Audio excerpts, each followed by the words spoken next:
Ayad was still grieving the loss of his best friend, Yusef, who had died in a tragic accident 6 months earlier.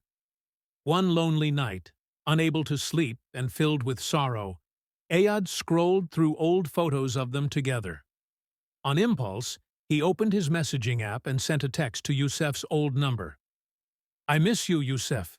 If you're there, call me," he sighed, knowing there would be no answer. But just minutes later, his phone buzzed. He glanced at the screen and froze. It was a reply. "I am here. Why did you take so long?" Ayad's hands trembled as he stared at the message. He thought maybe someone had gotten Yusef's number, but when he checked the profile picture, it was still Yusef, the same photo from months ago. Then more messages followed. They mentioned private memories, secrets only Yusef could have known. Ayad's fear grew when another message came through. "Come to the cemetery, by my grave."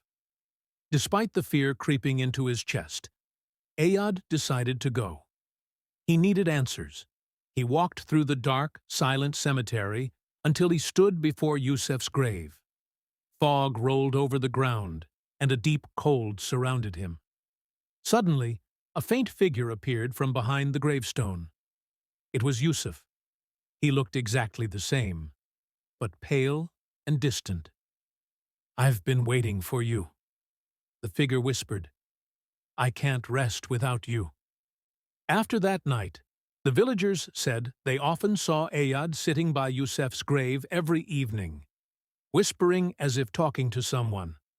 And then, one morning, they found him lying peacefully next to Yusef's grave, as if he had fallen asleep and never woke up. His phone was still in his hand, and it was still receiving messages from Yusef's number.